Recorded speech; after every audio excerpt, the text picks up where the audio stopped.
Lalu dia pulang ke rumahnya, menemui istrinya. Dia adukan keadaannya Rasul. Lalu istrinya mengatakan, kita di rumah hanya memiliki 1 karung gandum dan seekor anak kambing yang kecil. Ya. Lalu kata Sayyidina Jabir, masak untuk Rasul. Kita masak untuk Nabi Muhammad SAW. Dimasak, belum dimasak, masih dipotong-potong, ditaruh di dalam kuali lah, ya, tempat itu.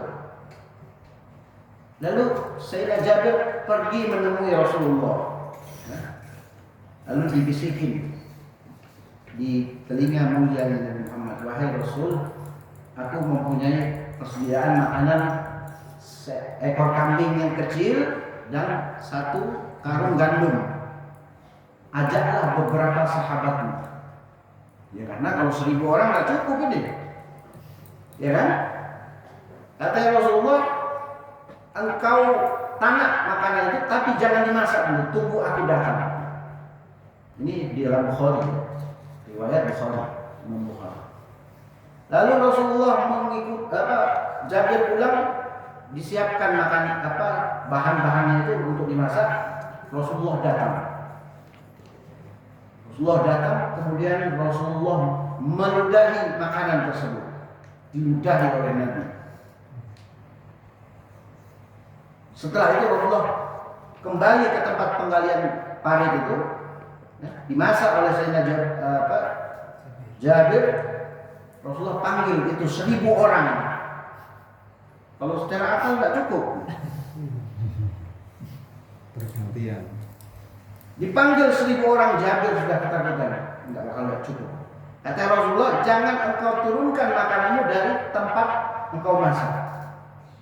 Dikatakan di dalam Bukhari itu, kata Sayyidina Jabir, demi Allah, katanya, itu makanan dibagi rata oleh Rasulullah, 1000 orang itu dapat makanan, dan ketika semuanya sudah makan, itu makanan masih bukan sisa, seperti semula, utuh, diludahi oleh Nabi Muhammad SAW. Ya, ini riwayat ada di dalam kitab Bukhari. Itu Sayyidina Jabir. Setelah Rasulullah wafat, Sayyidina Jabir, ya, ini bagian daripada sejarah kelam umat Islam. Ada perang saudara. Sayyidina Jabir berada di barisannya Sayyidina Ali bin Abi Thalib. Ya, makanya Sayyidina Jabir kalau di kalangan sebelah orang Syiah itu, beliau termasuk sahabat yang setia kepada Ahlul Bait. Tapi kita tidak sedang membahas itu. Ini bagian sejarah yang tidak bisa kita lupakan. Ada sejarahnya, ya. Beliau meriwayatkan sebuah hadis, katanya sami'tu Nabi sallallahu alaihi wasallam yaqul. Beliau mendengar, ya, mendengar langsung dari sabdanya Nabi, "Idza dakhala ar-rajulu baitahu fa dzakara Allah ta'ala inda dukhulihi wa inda ta'amihi qala syaitan." Kalau ada seseorang, ya, yang masuk ke dalam rumahnya, kemudian dia berzikir kepada Allah, ingat. Jadi kalau ada kalimat fadzakara itu berarti ketika dia masuk ke dalam rumahnya enggak makan dulu, enggak ngopi dulu baru dia zikir, enggak, langsung dia ingat sama Allah, ya. Sulit. Hah? Biasanya langsung ke dapur, ya. Dia ingat langsung, ya.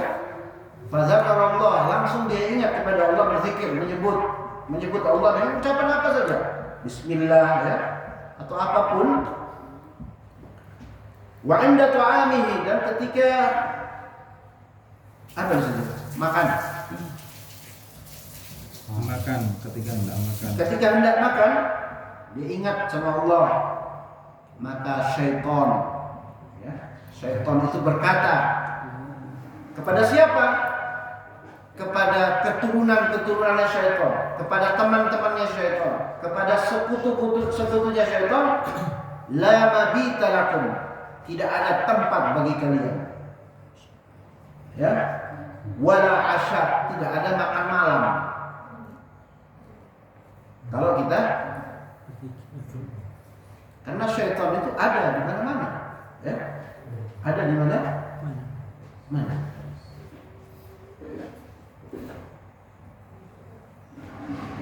Kalau kita tidak mengingat Allah, ya, kalau kita mengingat Allah, syaitan sudah tidak punya tempat di rumah kita. Ya, biasanya kalau orang itu, dulu kita sering diajarkan oleh orang tua kita kalau makan itu baca Bismillah biar tidak dibantu setan. Ya, ada gitu. Ya. Itu dari hadis Nabi. Ya. Itu dari hadis. Itu makan sama setan kalau kita tidak baca berzikir kepada Allah. Ya. Itu setan bilang tidak ada tempat sudah kita ini. Kalau kita zikir kepada Allah, ingat kepada Allah, dan tidak ada. Kalau orang itu idza dakhala falam yadhkurillahi ta'ala, kalau dia masuk ke dalam rumah dan dia tidak ingat kepada Allah, tidak berzikir kepada Allah, ya, maka syaitan berkata, adraktumul ladzi, ya, kalian mendapati atau mempunyai, ya, memiliki, atau kalian punya tempat. Ini setan ini berkata kepada setan yang lain, kepada pengikutnya. Sudah, maka mungkin dipanggil lagi apa? Yang lainnya untuk datang ke rumah kita.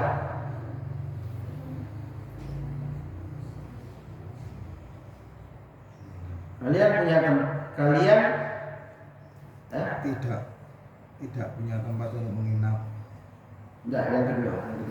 Adraktum, tidak ada makan malam. Ya itu yang pertama. Yang kedua di bawahnya.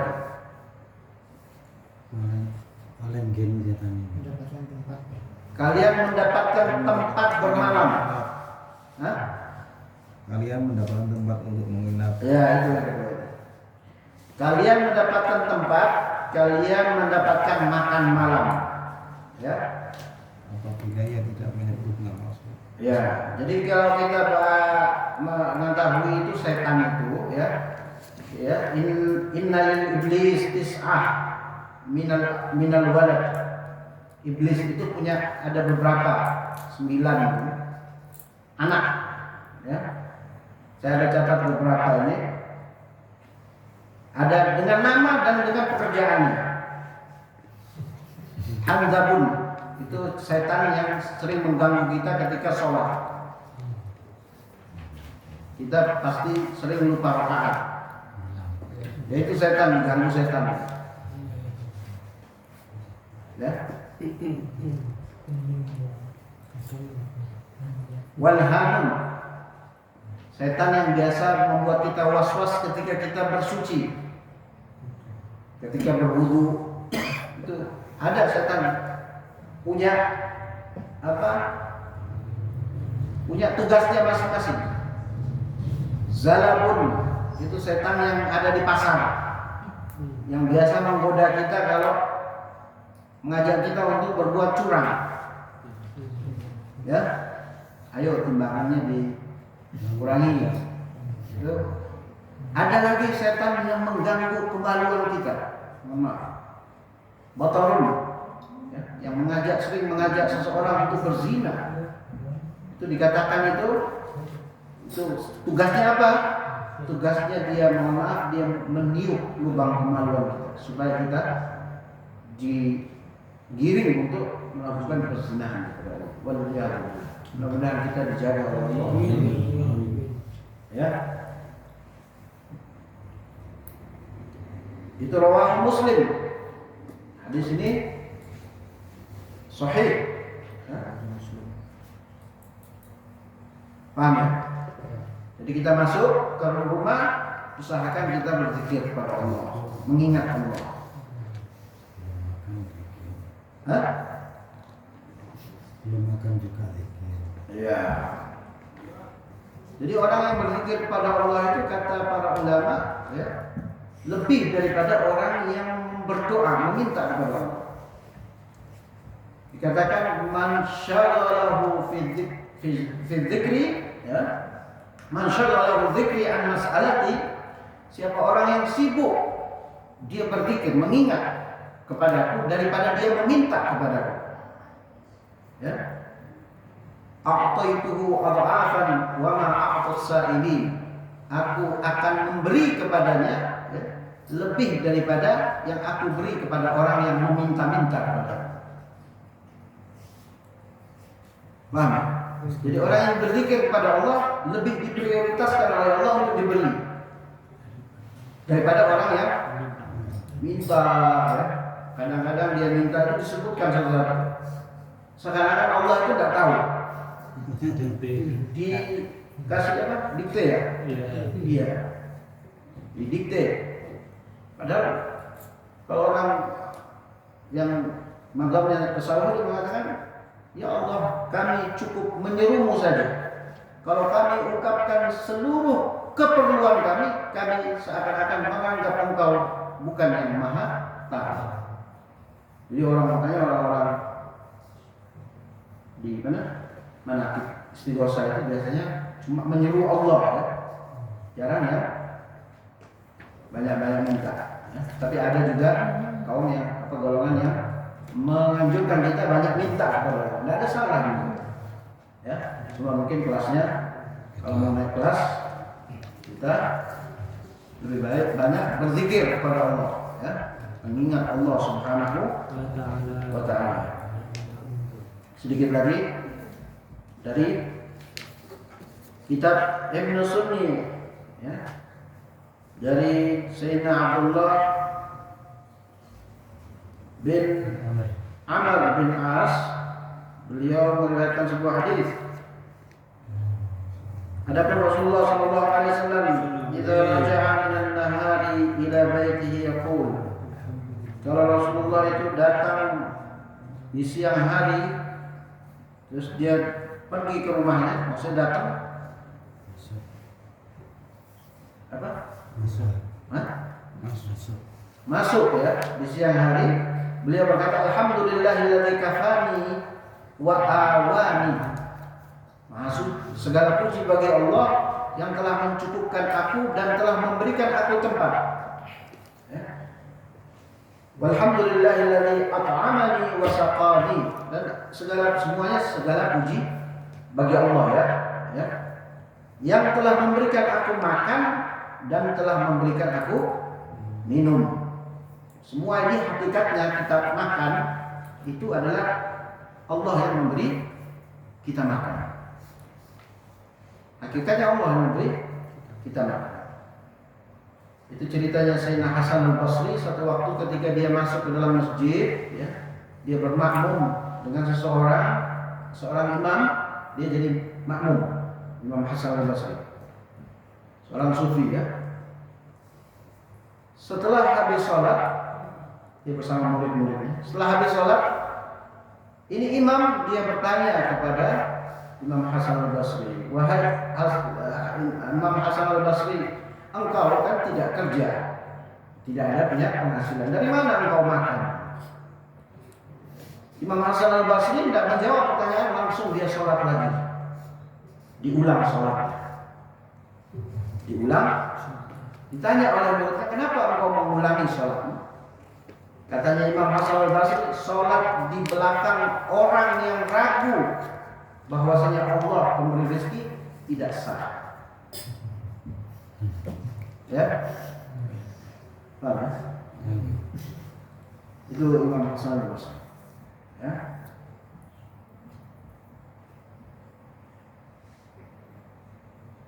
Dan as'aluka an tujirani minan nar, dan aku memohon kepada Allah agar dijauhkan dari api neraka. Isnaduhu dhaif, sanadnya ini dhaif, tapi sebagaimana kita pelajari ya sebelum-sebelumnya, hadis yang dhaif bisa kita amalkan, bisa boleh kita amalkan. Terakhir, warawaina fi Muwatta, dan kami meriwayatkan dari kitab Muwatta, kitabnya Imam Malik. Ya. Imam Malik itu salah satu imam mujtahid mutlak. Ya. Gurunya Imam Syafi'i. Ketika Imam Syafi'i datang, masih kecil Imam Syafi'i datang ingin berguru kepada Imam Malik, diketok pintunya, ya. Keluar ajudannya Imam Malik, mau cari siapa? Katanya aku mau cari Imam Malik. Ada keperluan apa? Aku ingin menjadi muridnya. Imam Syafi'i masih kecil. Masuk ini orang ajudan apa? Tangan kanannya Imam Malik lapor kepada Imam Malik, ada orang namanya Syafi'i, ingin menjadi muridmu. Kata Imam Malik, kasih tahu dia, suruh dia hafal dulu kitabku Muwatta. Ini kitab hadis. Ini orang keluar, dia sampaikan kepada Imam Syafi'i, engkau disuruh oleh Imam Malik hafal dulu kitabnya Imam Malik Muwatta. Apa jawab Imam Syafi'i? Muwatta sudah ada di kepala saya. Itu Imam Syafi'i. Itu Imam Syafi'i, kita punya imam itu. Orang yang hafalannya sangat kuat sekali. Kalau jalan di tempat jalan umum, itu kupingnya ditutup. Supaya kalau dia buka, dia dengar percakapan orang-orang itu, dia hafal. Ya. Saking cerdasnya Imam Syafi'i. Kalau baca kitab, ini dia tutup sebelahnya. Dibaca, kalau tidak ditutup, hafal semua. Ya, luar biasa. Jadi tidak salah kita bermadzhab Imam Syafi'i. Tapi juga di Indonesia ini tidak murni kita mazhab Syafi'i. Kita kadang talfid, ya. Kita mencampur adukan mazhab, dan itu tidak ada masalah. Ya, contoh ya, salah satu contoh biar jadi pengetahuan kita. Ya. Dalam mazhab Syafi'i, memakai cadar itu wajib. Memakai cadar itu wajib, karena menurut Imam Syafi'i itu aurat. Wajah wanita aurat. Ya. Nah, kita bertaklid kepada siapa? Kepada mazhab Imam Abu Hanifah yang mengatakan bahwasanya wajah wanita bukan aurat. Sama halnya ketika sholat. Jadi kita campur ya. Tapi banyak kita mengambil pendapat Imam Syafi'i. Selama masih dalam 4 mazhab ini tidak ada masalah. Ya. Tapi asal jangan kita mencampur mazhab dengan tujuan menggampangkan syariat, itu menggampangkan fikih. Ya. Hah? Ya. Nah itu caranya saja itu tidak boleh. Ya itu tentang fikih ya. Dalam kitab Muwatta, nah ini disunahkan ketika seseorang masuk ke dalam rumah ghairu maskun, rumah yang kosong, yang tidak ada orangnya di dalam, ya. Hendaknya dia mengucap assalamu alaikum wa ala ibadillah sholihin. Hendaknya orang itu kalau kita masuk rumah-rumah yang kosong, itu kita ucapkan assalamu alaikum wa ala ibadillah sholihin. Jadi semua ini yang kita bahas ini semua diajarkan oleh Allah kepada Nabi Muhammad, ya, ketika sholat. At-tahiyyatul mubarakatuh, ya, tadi ada itu mubarakatan thayyibatan, ya. At-tahiyyatul mubarakatus salawatut thayyibatu lillah, ya.